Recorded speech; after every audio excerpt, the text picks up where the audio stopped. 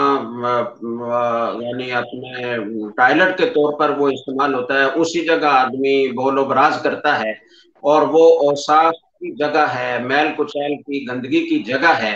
کیونکہ غسل خانہ ایک ہی جگہ شمار ہوتا ہے نا، وہ جگہ الگ اور یہ بیسن والی جگہ الگ نہیں شمار ہوتی، تو اس لیے علماء کرام یہ فرماتے ہیں کہ غسل خانے کے اندر وہ وضو کی اور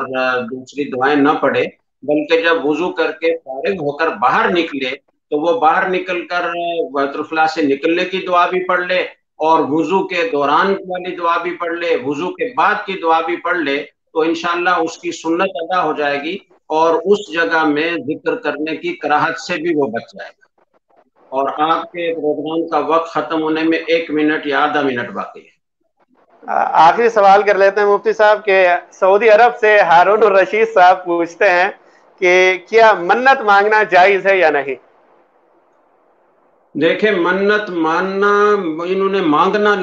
پوچھا ہے تو مجھے نہیں پتا کہ ان کا مقصد کیا ہے۔ اصل جو جائز چیز ہے وہ یہ ہے کہ آپ کا کوئی کام نہیں ہو رہا اور آپ کی تمنا ہے کہ یہ ہو جائے، تو آپ منت مانتے ہیں کہ اگر میرا یہ کام ہو جائے، میرا فلاں بیمار ٹھیک ہو جائے تو میں 20 رکعت نفل پڑھوں گا، میں 1000 روپے صدقہ کروں گا، میں فلاں نیک کام کروں گا، تو یہ منت ماننا جائز ہے اور اس کا پورا کرنا واجب ہے۔ اور اگر ان کا مقصد منت ماننے سے کچھ اور ہے تو اس کی وضاحت کر کے دوبارہ مسئلہ پوچھ۔ مفتی صاحب، ابھی 3 منٹ باقی ہے، تقریباً 27 منٹ ہوئے ہیں۔ آپ کی گھڑی پیچھے ہے، میری گھڑی 2 گھڑیاں ہیں، میرے سامنے گھڑی لگی ہے، میرے موبائل کا وقت مجھے نظر آ رہا ہے، اس میں وقت بالکل پورا ہوتا ہے۔ موبائل کا وقت تو 8:30 ہو چکا ہے، لیکن جو لائیو ٹرانسمیشن پہ ٹائم لکھا ہوا آتا ہے وہ 27 منٹ 49 سیکنڈ ہوئے ہیں۔ ایک سوال آپ اور کر سکتے ہیں، آپ کی لائیو ٹرانسمیشن کے وقت آپ بتا رہے تو وہ جزاک اللہ، جزاک اللہ مفتی صاحب۔ اسلام آباد سے محمد احمد صاحب پوچھتے ہیں کہ مفتی صاحب، کیا بھانجی کے شوہر سے پردہ کرنا فرض ہے یا نہیں؟ جی بالکل، بانجی کے شوہر سے پردہ کرنا ضروری ہے، بانجی آپ کے لیے محرم ہے، بانجی کا شوہر محرم نہیں ہے، وہ نامحرم ہے۔ صحیح، جزاک اللہ۔ مفتی صاحب، ایک آخری سوال انشاءاللہ، اس وقت تک وقت بھی مکمل ہو جائے گا۔ دبئی سے سفینت النجم صاحب یہ پوچھتے ہیں یا پوچھتی ہیں کہ زید نے بینک سے 1 ملین لون لیا، 10 لاکھ روپے لیے، اور اس کے ساتھ اپنا پیسہ لگا کر بزنس شروع کیا، اور اس مخلوط سرمایہ سے اپنے لیے گھر بھی خرید لیا۔ زید کو بزنس میں نقصان ہوا، اب وہ بینک کا پیسہ واپس نہیں کر سکتا، اس لیے بینک کے ساتھ معاہدہ ہوا کہ زید بینک کو سود ادا نہیں کرے گا، بلکہ وہی 1 ملین یا کچھ کم واپس کرے گا۔ اب سوال یہ ہے کہ وہ گھر جو مخلوط سرمایہ سے لیا ہے، کیا وہ زید کے لیے حلال ہے؟ نمبر 2، اور اگر بینک کے ساتھ معاہدہ ہو کہ زید کو 1 ملین سے کم واپس کرنا ہوگا، مثلا 9 لاکھ روپے، تو کیا یہ صحیح ہے یا زید کو ضرور 1 ملین واپس کرنا ہوگا؟ دیکھیں، بینک سے جو لون انہوں نے لیا تو ظاہر ہے کہ وہ سودی لون تھا، سودی قرض تھا، اور سودی قرض کا لین دین ناجائز اور حرام ہے، وہ لینے کا عقد کرنا بھی ناجائز ہے، تو ان کو یہ غلط عقد کرنے کا گناہ ہوا، اس سے توبہ استغفار کر لیں۔ لیکن جو لون لے کر گھر بنایا یا کاروبار کیا تو چونکہ بینک میں زیادہ تر سرمایہ عوام کا ہوتا ہے جس میں حلال غالب ہوتا ہے، تو اس لیے بینک سے سود لے کر جو مکان بنایا گیا وہ بھی حلال ہے، جو کاروبار کیا گیا وہ بھی حلال ہے، اس میں حرام نہیں ہے۔ البتہ تیسری بات جو انہوں نے پوچھی ہے کہ بینک نے ان کو ان کی صورتحال دیکھ کر تو سود بھی معاف کر دیا ہے اور اب 10 لاکھ کے بجائے ان کو 9 لاکھ واپس کرنے کا کہا ہے، تو اگر بینک نے اپنا قرض 1 لاکھ معاف کر دیا ہے تو وہ معاف کرنے سے معاف ہو جائے گا، ان کو 9 لاکھ ہی ادا کرنا لازم ہے۔ لیکن اگر یہ اپنی صورتحال کو انہوں نے ان کے سامنے صحیح نہ بیان کیا ہو، غلط بیانی سے کام لیا ہو، اپنا سرمایہ چھپایا ہو، تو ایسی صورت میں پھر غلط بیانی کر کے قرض معاف کرانا یہ ٹھیک نہیں ہوگا، پھر ان کو پورا قرض ادا کرنا چاہیے۔ جزاک اللہ مفتی صاحب، بہت بہت شکریہ، اور 38 سیکنڈ جو ہے آپ کے زیادہ لے لیے تو اس میں معذرت خواہ ہے۔ بہت بہت شکریہ مفتی صاحب، جزاک اللہ۔ السلام علیکم ورحمۃ اللہ۔ وعلیکم السلام ورحمۃ اللہ وبرکاتہ۔ معزز سامعین، آپ بھی اگر مفتی صاحب سے اپنے سوالات پوچھنا چاہتے ہیں تو آپ درسقرآن.com کے ان باکس میں یا اسی لائیو ٹرانسمیشن کے کمنٹس بار میں اپنے سوالات بھیج دیں۔ بہت سے لوگ ہیں جن کے سوالات رہ چکے ہیں، تو ہم ان سے معذرت خواہ ہیں کہ مفتی صاحب کو ہم وہ سوالات پیش نہیں کر سکے کیونکہ ان کا وقت مکمل ہو چکا تھا۔ اب اگلا پروگرام انشاءاللہ جمعے کو ہوگا مفتی عبد المنان صاحب کے ساتھ، تو جن حضرات کے سوالات رہ گئے ہیں وہ سوالات انشاءاللہ اس پروگرام میں شامل کریں گے۔ تو درسقرآن.com کا یہ پیج ہے اور دوسرے پیج ہیں یوٹیوب پر بھی، آپ ان کو لائک کریں۔ ان میں درس قرآن لائیو، درسقرآن.com، درس قرآن 1، درس قرآن ڈیلی، درس قرآن ورلڈ، درس قرآن انٹرنیشنل، درس قرآن میڈیا، درس قرآن کلام، درس قرآن کڈز، یہ مختلف چینلز ہیں، ان کو آپ لائک کریں۔ اور جو لوگ ویڈیو نہیں دیکھنا چاہتے ان کے لیے درس قرآن کلام یا درس قرآن آڈیو کا ایک باقاعدہ جو ہے ایک چینل ہے، وہ اس پر صرف جو آڈیو بیانات ہوتے ہیں وہ اس پر اپلوڈ کیے جاتے ہیں، تو جو لوگ ویڈیو سے اجتناب کرتے ہیں وہ اس پیج پر آ سکتے ہیں۔ تو درسقرآن.com پر جتنی بھی پوسٹیں وغیرہ آتی ہیں وہ باقاعدہ مستند ہوتی ہیں، اتھینٹک ہوتی ہیں، تو مستند جو پیجز ہیں ان کو آپ خود بھی لائک کریں، دوسروں کو بھی ترغیب دیں، اور مستند پیجز کی جو پوسٹیں ہوتی ہیں ان کو شیئر کیا کریں۔ جن کا کچھ علم نہیں ہے ان سے اجتناب کیا کریں۔ اللہ تبارک و تعالی آپ کا اور ہمارا حامی ناصر ہو۔ السلام علیکم ورحمۃ اللہ وبرکاتہ۔